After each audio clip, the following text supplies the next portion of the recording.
ನಮಸ್ಕಾರ. GTV news ಕನ್ನಡಕ್ಕೆ ಸ್ವಾಗತ. ನಾನು ನಿಮ್ಮ ವೆಂಕಟೇಶ್. ಮಾಗಡಿ ತಾಲೂಕಿನ ಮಾನ್ಗಲ್ ಗ್ರಾಮದ ರೈತ ಸುಮಾರು 62 ವರ್ಷ ವಯಸ್ಸಿನ ಮುನಿಯಪ್ಪರವರು ತಮ್ಮ ಹೊಲದಲ್ಲಿ ಕುರಿ ಮೇಯಿಸುತ್ತಿರುವ ಸಂದರ್ಭದಲ್ಲಿ ಮಧ್ಯಾಹ್ನ ಸುಮಾರು 2:30 ಸಮಯದಲ್ಲಿ ಚಿರತೆ ದಾಳಿ ಮಾಡಿ ತುಟಿ, ಹಣೆ, ಕೈಗಳಿಗೆ ಪರಚಿದೆ. ಗಾಯಾಳುವನ್ನು ಮಾಗಡಿ ಸರ್ಕಾರಿ ಆಸ್ಪತ್ರೆಗೆ ದಾಖಲಿಸಿ ಸೂಕ್ತ ಚಿಕಿತ್ಸೆಯನ್ನು ನೀಡಲಾಗಿದೆ. ಆಸ್ಪತ್ರೆಯ ವೈದ್ಯಾಧಿಕಾರಿ ಡಾಕ್ಟರ್ ಜ್ಞಾನಪ್ರಕಾಶ್, ಡಾಕ್ಟರ್ ಆಶಾದೇವಿ ಹಾಗೂ ವಲಯ ಅರಣ್ಯಾಧಿಕಾರಿ ಚೈತ್ರಾರವರು ಆಸ್ಪತ್ರೆಗೆ ಭೇಟಿ ನೀಡಿ ರೈತ ಮುನಿಯಪ್ಪರವರ ಆರೋಗ್ಯವನ್ನು ವಿಚಾರಿಸಿದ್ದಾರೆ. ನಮ್ಮ ಕರ್ನಾಟಕ ನವನಿರ್ಮಾಣ ವೇದಿಕೆಯ ರಾಜ್ಯಾಧ್ಯಕ್ಷ ರಾಜಣ್ಣ ಮಾತನಾಡಿ, ಅರಣ್ಯ ಇಲಾಖೆಯಿಂದ ಚಿರತೆ ದಾಳಿಯಿಂದ ರೈತರನ್ನು ರಕ್ಷಿಸಲಿಕ್ಕೆ ಅಲ್ಲಲ್ಲಿ ಬೋನ್ ವ್ಯವಸ್ಥೆ ಮಾಡಬೇಕು ಎಂದರು.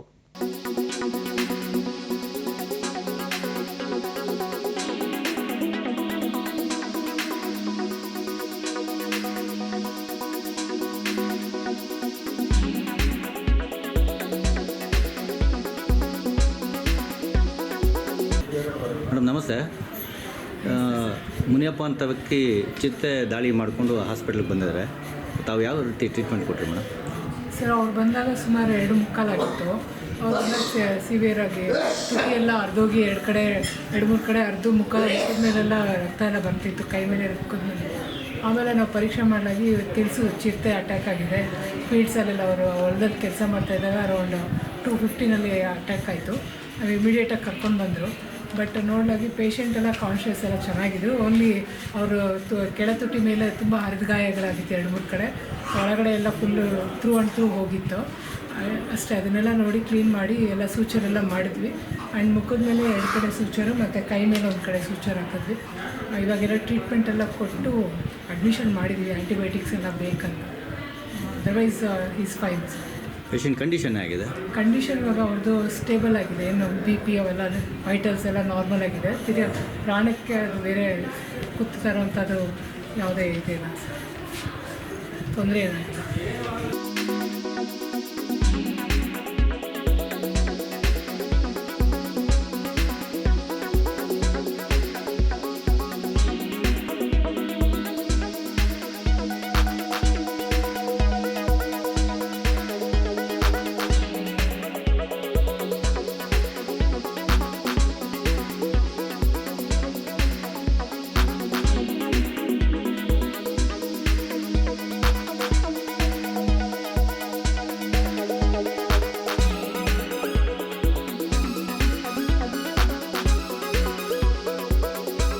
ನಮಸ್ತೆ.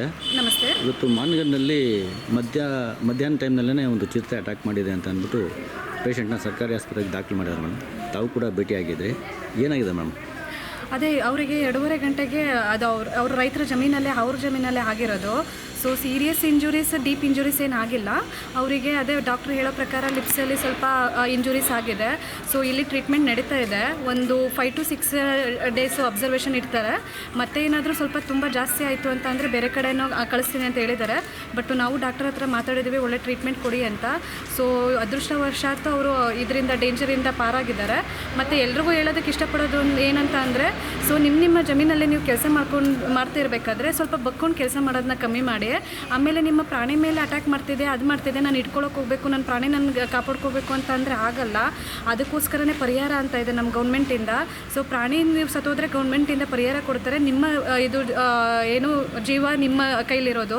ಸೊ ಕೇರ್ಫುಲ್ ಆಗಿರಿ. ಈ ಥರದ್ದು ಏನೇ ಒಂದು ತೊಂದರೆ ಆದ್ರೂ ನಮ್ಮ ಡಿಪಾರ್ಟ್ಮೆಂಟಿಗೆ ಅವಾಗವಾಗ ಇಂಪ್ಲಿಮೆಂಟ್ ಮಾಡ್ತಾರೆ. ನಿಮ್ಮಲ್ಲೇನಾದರೂ ಚಿರತೆಗಳ ಸಮಸ್ಯೆ ಇದ್ದರೆ ನಮ್ಮನ್ನು ಕಾಂಟ್ಯಾಕ್ಟ್ ಮಾಡಿ. ನಮ್ಮ ಈ ಲೋಕಲ್ ಸ್ಟಾಫ್ ಇರ್ತಾರೆ, ಅದು ಅಲ್ಲದೆ ನಾನು ಇರ್ತೀನಿ. ನಮಗೆ ಯಾವ ಟೈಮಲ್ಲಾದ್ರೂ ಕಾಂಟ್ಯಾಕ್ಟ್ ಮಾಡಿಬಂದು ನಾವು ಬೋನ್ ಇಡೋ ವ್ಯವಸ್ಥೆ ಮಾಡ್ತೀವಿ. ಸೊ ನಮ್ಮಲ್ಲೂ ಹಂಗೇ ಬೋನ್ಗಳದ್ದು ಸಂಖ್ಯೆನೂ ಕಡಿಮೆ ಇದೆ. ಅದನ್ನು ನಾವು ಲೆಟರ್ಗಳನ್ನೆಲ್ಲ ಬರೆದಿದ್ದೀವಿ, ಬೋನ್ ಜಾಸ್ತಿ ಮಾಡಬೇಕು ಅಂತ. ಮತ್ತು ಈ ಟೈಮಲ್ಲಿ ಏನಂತಂದರೆ ಬೆಳೆ ಇರೋದ್ರಿಂದ ಸೊ ಬೆಳೆ ಕಟಾವಾಗೋ ತನಕ ಸ್ವಲ್ಪ ಚಿರತೆಗಳು ಜಾಸ್ತಿನೇ ಇರುತ್ತೆ. ಇದೊಂದು ಮಂತು ನೀವು ಸ್ವಲ್ಪ ಕೇರ್ಫುಲ್ಲಾಗಿದ್ದರೆ ನೆಕ್ಸ್ಟ್ ಮಂತಿಂದ ಸ್ವಲ್ಪ ಇದ್ರದ್ದು ಸಮಸ್ಯೆಗಳು ಕಡಿಮೆ ಆಗುತ್ತೆ. ಸೊ ಎಲ್ಲರೂ ಹುಷಾರಾಗಿರಿ ಅಂತ ಹೇಳೋಕ್ಕೆ ಇಷ್ಟಪಡ್ತೇನೆ. ಮೇಡಮ್, ಈಗ ಅಲ್ಲಿ ಮಾನ್ಗಲ್ನಲ್ಲಿ ಚಿರತೆ ಅಟ್ಯಾಕ್ ಇರೋ ಸಂದರ್ಭದಲ್ಲಿ ಅವನ್ನ ಅಲ್ಲಿ ಬೋನ್ ಇಡುವಂಥ ವ್ಯವಸ್ಥೆ ಮಾಡ್ತೀರಾ? ಇವಾಗ ಇಮಿಡಿಯೇಟ್ ಒಂದು ಬೋನ್ ಶಿಫ್ಟ್ ಮಾಡ್ತಿದ್ದೀವಿ. ಸೊ ನಮ್ಮಲ್ಲೂ ಅಷ್ಟೇ ಅಂದರೆ ಒಂದು ಬೋನಲ್ಲಿ ಏನಾದರೂ ಅಕಸ್ಮಾತ್ ಹಿಡಿಯೋದಕ್ಕಾಗಲಿಲ್ಲ ಅಂತಂದರೆ ನಾವು ಬೇರೆ ಒಂದು ಹೆಚ್ಚಿಗೆ ವ್ಯವಸ್ಥೆ ಮಾಡ್ಕೋತೀವಿ. ಬಟ್ ಆದಷ್ಟು ಆ ಚಿರತೆನ ಹಿಡಿಯೋದಕ್ಕೆ ನಾವು ಏನು ಸ್ಟೆಪ್ ತೊಗೋಬೇಕೋ ಆ ಸ್ಟೆಪ್ ತೊಗೊಳ್ತೀವಿ. ಈ ವ್ಯಕ್ತಿಗೆ ನನ್ನ ಪರಿಹಾರ ಸಿಗ್ಬೋದಾ? ವ್ಯಕ್ತಿಗೆ ಅಂದರೆ ಅವ್ರದ್ದು ಏನೇ ಒಂದು ಮೆಡಿಕಲ್ ಎಕ್ಸ್ಪೆಂಡಿಚರ್ ಏನಿರುತ್ತೆ ಅದೆಲ್ಲ ಸಿಗುತ್ತೆ. ಸೊ ಅದಕ್ಕೋಸ್ಕರ ಅವ್ರಿಗೂ ಹೇಳಿದ್ದೀವಿ, ನಿಮ್ಮದು ಮೆಡಿಕಲ್ ಎಕ್ಸ್ಪೆಂಡಿಚರ್ಸ್ ಏನಾಗುತ್ತೆ ಅದನ್ನೆಲ್ಲ ನಮಗೆ ಸಬ್ಮಿಟ್ ಮಾಡಿ ಅಂತ ನಾವು ಅದರದ್ದು ಪರಿಹಾರ ಕೊಡೋದಕ್ಕೆ ವ್ಯವಸ್ಥೆ ಮಾಡಿಕೊಡ್ತೇವೆ. Thank you. ಸರ್, ಮಾನಗಲ್ನಲ್ಲಿ ನಿಯರೆಸ್ಟ್ ಫಾರೆಸ್ಟ್ ಇರೋದ್ರಿಂದ ಪ್ರತಿ ವಾರಕ್ಕೆ 2-3 ಮೇಕೆ ಮರಿಗಳನ್ನ ತಿನ್ಕೊಂಡು ಹೋಗ್ತಾಯಿದೆ. ಮೇಕೆ, ಕುರಿ ಇವೆಲ್ಲ ಅಟ್ಯಾಕ್ ಮಾಡ್ತಾಯಿದೆ. ದಯವಿಟ್ಟು ಫಾರೆಸ್ಟಲ್ಲಿ ಹೇಳೋದು ಅಂದರೆ ಒಂದು ಬೋನ್ಗಳಿಟ್ಟು ಏನನ್ನ ಇಟ್ಕೊಂಡು ಜನಗಳಿಗೆ ಭಾರಿ ಭಯಭೀತಿಯಿಂದ ಓಡಾಡ್ತಾ ಇದ್ದಾರೆ. ಇದಕ್ಕೆ ಸಹಾಯ ಮಾಡಬೇಕಾಗಿ ನಮ್ಮ ಫಾರೆಸ್ಟವ್ರಿಗೆ ಕೇಳ್ಕೊತೀವಿ. ಮಾಧ್ಯಮದಲ್ಲಿ ನೀವೇನು ಮಾಡೋಕ್ಕೆ ಸಾಧ್ಯನ ಅದು ಮಾಡಿ ಸರ್. ನೋಡಿ, ಇವತ್ತು ಆ ಮನುಷ್ಯನಿಗೆ ಪ್ರಾಣಾಪಾಯನೇ ಆಗಬೇಕಾಯಿತು. ಅದೃಷ್ಟವಶಾತ್ ಆ ಮನುಷ್ಯ ಇವತ್ತು ಏನೋ ಸ್ವಲ್ಪ ಅವನ ಸಮಯ ಪ್ರಜ್ಞೆಯಿಂದನೇ ಉಳಿದಿದೆ ಅಂತ ಹೇಳ್ಬೋದು. ಆದರೂ ನಾವು ಎತ್ತೆಚ್ಕೊಂಡೇ ಓಡಾಡಬೇಕಾಗ್ತದೆ. ನಮ್ಮ ಫಾರೆಸ್ಟ್ ಹತ್ರ ಇರೋದ್ರಿಂದ ನಮ್ಗೆ ಸ್ವಲ್ಪ ರೋಡ್ಗೆ ಲೈಟ್ಗಳು ಹಾಕಿಸ್ಕೊಟ್ಟಕ್ಕೆ ಸ್ವಲ್ಪ KBRಗೂ ಒಂದು ಸ್ವಲ್ಪ ನಮ್ಗೆ ಇದು ಮಾಡಿಕೊಡ್ಬೇಕಾಗ್ತದೆ.